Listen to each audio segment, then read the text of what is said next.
Greetings and welcome to our 7th episode of Morrowind Modding Manors, and as always I'm your host Elfcore, and today we're looking at another 3 house mods from the lands of Ascadian. And this time around, most of these house mods are actually concentrated in the Ascadian Isles region, though that's really more of a coincidence, since other than the region, they have basically nothing in common. These are 3 very different styled homes with a wide array of different features. But before we get to all that, as always you can find the download links for all mods shown down in the video description below. So let's get started with our first house mod, which this week is DX Ascadian Mansion by DX111 and Winddancer. And this mod adds a house to the Ascadian Isles region along the road between Saran and Plegiad. And from the exterior, it isn't really much to look at, just a sort of Telvanni style front entrance with some nice dynamic coloured lighting and a couple of statues. And real quick, you can see this home on the map here, and it's pretty much at the midway point between the 2 minor towns of the Ascadian Isles, with perhaps a short commute to the Dren Plantation. Going inside, this is where this house mod, really shines, because it has a really unique and original sort of interior design that utilizes the Redoran sort of architectural style. You have a decent sized main entry hall here that'll connect you to the rest of the house with upper level balconies, and even a charming, sort of waterfall right here. Directly off to one side of the house, we have a large open 2-story display hall, including display cases, quite a few chests and containers, not to mention a really interesting floor design here that's, apparently slightly submerged. And up on the upper levels of the display hall, you'll find a number of chests and also a couple of tables for storing items. And there's also a second display hall here with more display tables, bookshelves, display cases, and various containers, so you can store and display quite a few items in here. And I should, probably mention that while this house is actually free to use, you won't be able to use any of the major features for it, including, by the way, the display cases, until you've completed a fairly decent sized quest. But we'll get to that a bit more in a moment. First I want to show off the rest of the house here, before moving on to the whole, epic questline thing. Now there's one more small display hall here, really more of an antechamber with gardens and a waterfall. And moving on to the rest of the house, you'll find a fairly, expansive second floor that includes a lounge with a couch and, some lovely gardens and lighting, not to mention a fireplace on the far end.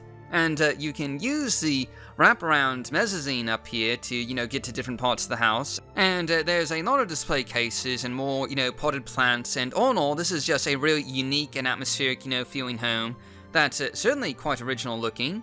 And there's several rooms up on the second level, including a small library with a number of bookshelves that you can use with book rotate or, just to display items, as well as a very colourful looking dining room with a central dining table that can seat about 6 guests. And you also find a bit more display space in here as well, not to mention a roaring fireplace. And right off the dining hall is of course a kitchen, including a small cooking and food preparation area that's completely devoid of clutter. And there is of course a set of, bedrooms included with this manor, including 2 small guest bedrooms, where your companions and staff can stay, and also 1 master bedroom. And these are all, kind of on the cozy side in terms of size. And now, like any good house mod, there's also an alchemy lab with tables and shelves for you to, store your potions on, and also ingredient jars for every ingredient in vanilla Morrowind, as you can see here. And there's also a set of secret master alchemical equipment in here. And this is a tad unbalancing, to say the least, and this mod is a bit on the unbalancing side overall. And like I mentioned before, there is a quest involved with this house, including a dungeon secreted away as part of the home, that you'll have to fight through eventually to unlock all of the features here. And speaking of the quest, it actually starts when you find a corpse of some, poor fellow outside of your new home with a note on him. And this will take you to a necromancer's tower in the Sheogorath region, which you can see here, and it's a massive Daedric tower that reaches up into the sky, and eventually you'll get to talk to the necromancer that lives here to go on a quest to find a lost relic required for opening up parts of the house. And when you finally, finish the quest, which we're skipping over for the most part by the way, you'll be able to activate a lot of the house's features, like a teleport crystal that can, take you to any city, town or village in the game, or a teleport ring that can, take you back home at any time. And of course display cases that actually work so you can, put items in them. And overall, this is a charming and uniquely atmospheric home with a lot of cool design elements, and excellent interior lighting, and includes a lot of nice features such as a teleport ring, teleport crystal, alchemy lab, display halls with display cases and companion beds. The house is technically free, but in order to unlock everything you will need to do a series of quests, including some dungeon delving. But I should note, some of the loot in here is potentially overpowered, and there's a fairly decent commute to Saran, or the Drin Plantation, and one last thing I have to point out here, this mod does have a lot of adult content. There's a secret wing of the house with a lot of, very adult-themed paintings and wall hangings, but because it's all off to just, one small hidden wing of the house, it's easy to avoid if you don't, like that sort of thing. However, you do need to fight through this wing as part of the house's main quest, and this does include nudity, so just keep that in mind, and other than that though, this is a really nice house mod to check out. Moving on, our second house mod of the week is Mannaz Manor by Mannaz 230. And this mod adds a Halali-style walled estate to the Ascadian Isles region, just across the bridge from Saran along the farmlands of one of the plantations here, and includes a small guard tower and of course the main house, with a little bit of clutter and exterior detailing. And you can see it on the map here, and it's a pretty short commute to Saran, just a walk down the road, so it shouldn't be too difficult to find. Inside you'll find that the interior of this estate uses a Velothi style of architecture, with a large and open commons and entry hall area, including a lot of colourful paintings, wall hangings, and other decorations to make you feel at home. Over on the left-hand side of the main commons room you'll find the alchemy lab, which includes a number of tables for you to use, as well as labelled ingredient jars, and also now chemical ingredient sorter by way of this rat fellow here who can organise and sort your ingredients. Now, the commons area is kind of dominated in the center by this cool looking set of waterfalls and a pool, and you'll be able to access pretty much every room in the house from this central area, but first you'll find a dining room here in the commons with a roaring fireplace, and there's also a number of, working display mannequins that you can use. Now, in one of the mini wings of this Velothi-style manor, you'll find a fairly large display hall, including display pedestals for showing off your loot and other items, as well as, some more armor display mannequins that you can use to show off clothing and armor. And just like the commons area, there's a lot of really nice wall hangings in here to make these rooms, feel kind of cozy.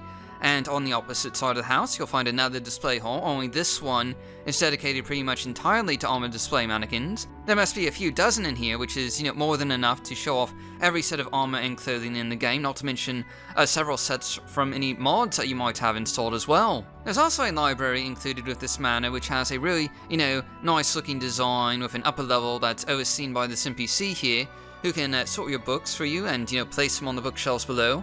And this includes support for about 570 documents from the game. Now going down below, when your books get sorted, they'll appear on the bookshelves down here, with the original copies being stored in one of 3 book closets towards the back of the library. And this is a really nice and atmospheric set of rooms, and I can definitely imagine kicking back and just reading a book or two down here. And naturally, there's also a master bedroom, though it isn't, very big really, just a bed and some containers for storage. And moving on to some of the other features here, this manor does have a teleport room with teleport stones that can take you to pretty much any of the major towns, villages, and cities on Vardenfell. And when you first arrive at your new abode, you'll actually find a pretty detailed guide to your new home in the commons area, along with a teleport amulet that you can use to get back home at any time. Overall, Mannaz Manor is a fairly sizable and cozy Velothi-style abode, conveniently located not that far away from Saran with a pretty short commute overall. This manor does come with a ton of features, including lots of display space, display armor mannequins, an ingredient sorter and alchemy lab, a teleport amulet and a teleport hall, and an NPC who can, sort and display your books for you in a sizable library. It's definitely a really cozy and well-decorated home with lots of features, and if you're looking for something that has a little bit of everything, you should definitely check this one out. For our last house mod of the week, we have Gorgeous Manor by Pierrick, and this is a massive imperial-style, almost cathedral-like mansion right across the road from Ebonheart, with dominating towers, big glass windows, arched roofs, and, slender pinnacles reaching up into the sky. And this is certainly the most dramatic and epic looking house mod that we'll be looking at today, at least on the exterior side here. And one of the really cool things about this mod is that this entire mansion is built using only vanilla Morrowind and Tribunal resources, nothing else, so there's no new models or textures here, and it really goes to show the amount of creativity of the author, and also just, the sheer number of possibilities that already exist with what the vanilla game provides you when, you're making your own mods. And as you can see here on the map, it's basically right across the way from Ebonheart, making it a very short commute indeed. And due to the close proximity, it's worth pointing out that this will conflict with MNC Ebonheart and Morrowind Rebirth. Now inside, you'll find that the entire mansion is basically just one large room, with some, truly tall ceilings with a few potted plants and gardens to make the interior feel a bit more, homey. And because this is just one large interior, the rooms here are divided off using wall screens, and they include a variety of display areas with tables and bookshelves, some of which could, presumably be used for dining and the like. And you also find a large imperial altar capping off the end of the hall here, as is only appropriate given the style of the manor. And you also find a master bedroom over on the other side of the hall here, again divided off with wall screens, including a bed, some desks, and a study area, not to mention some extra storage, and a few more tables for displaying items, not to mention the main storage area with a bunch of chests is right next door, behind a few more, wall screens. And overall, this is a beautiful and lovely looking abode in the Ascadian Isles near Ebonheart, with a very dramatic and epic looking imperial design. There are a few construction issues with the building here, but those are, easy to overlook due to the creativity of the manor itself. There's not a whole lot of features here though. This is a fairly basic house mod in terms of amenities, with just one bed, a fair amount of display space, and a short commute to Ebonheart. But it's certainly a very cool looking house mod, and if you don't care too much about features, this is a really nice one to check out. And that wraps up today's episode of Morrowind Modding Manors, and we'll be back in a couple of weeks with another 3 house mods for your viewing pleasure. But coming up on Saturday, we'll have episode 54 of Morrowind Modding Showcases, so you have that to look forward to in the near term. And anyway, thanks for watching, and I'll see you all next time.